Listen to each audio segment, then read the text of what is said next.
Subscribe کریں ہمارے channel کو اور بیل آئیکن کو کلک کریں تاکہ ہماری ہر نئی آنے والی ویڈیو آپ تک بآسانی پہنچ سکے۔ بسم اللہ الرحمن الرحیم۔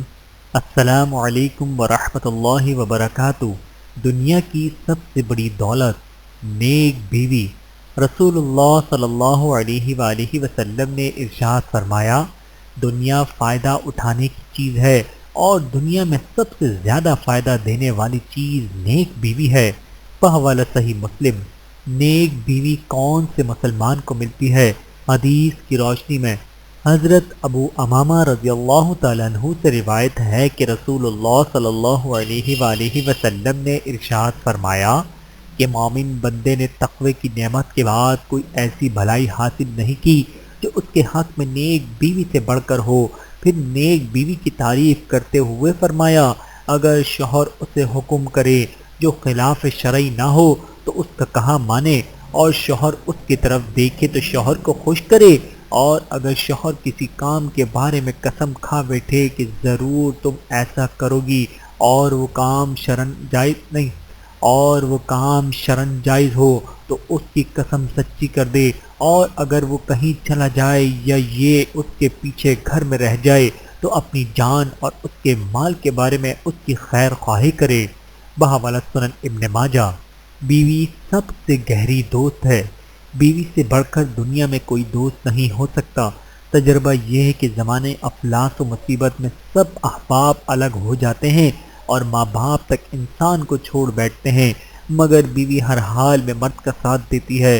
اسی طرح بیماری میں جیسی راحت بیوی سے پہنچتی ہے کسی دوست سے بلکہ ماں باپ سے بھی نہیں پہنچتی۔ اس سے صاف ظاہر ہے کہ بیوی کے برابر دنیا میں مرد کا کوئی دوست نہیں۔ بیوی سے دل لگی ایک حسین سنت نبوی۔ حضرت عائشہ رضی اللہ تعالیٰ عنہا سے روایت ہے، وہ نبی کریم صلی اللہ علیہ وآلہ وسلم کے ساتھ ایک سفر میں تھی۔ فرماتی ہیں کہ میں نے حضور کے ساتھ دوڑ کا مقابلہ کیا تو میں آپ سے آگے نکل گئی اور جیت گئی۔ پھر جب میرا جسم ذرا بھاری ہو گیا تو ہمارا ایک اور مرتبہ مقابلہ ہوا، مگر اس بار آپ مجھ سے جیت گئے۔ آپ صلی اللہ علیہ وآلہ وسلم نے فرمایا، یہ تمہاری اس جیت کا بدلہ ہے۔ بحوالہ سنن ابی داؤد۔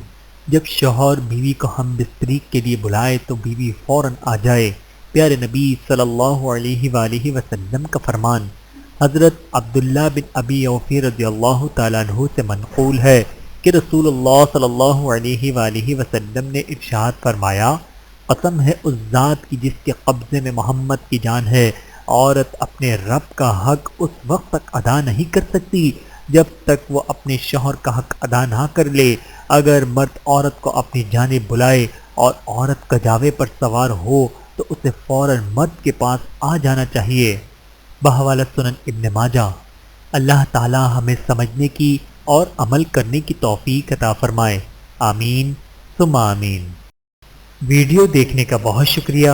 مزید ویڈیوز دیکھنے کے لیے ہمارے چینل کو سبسکرائب کریں۔ اگر ویڈیو پسند آئے تو لائک کریں۔ اچھی بات کو دوسروں تک پہنچانا صدقہ جاریہ ہے۔ جزاکم اللہ خیرا کثیرا۔ اپنا اور اپنے پیاروں کا بہت زیادہ خیال رکھیے گا اور مجھے دعاؤں میں یاد رکھیے گا۔ Take care. اللہ حافظ۔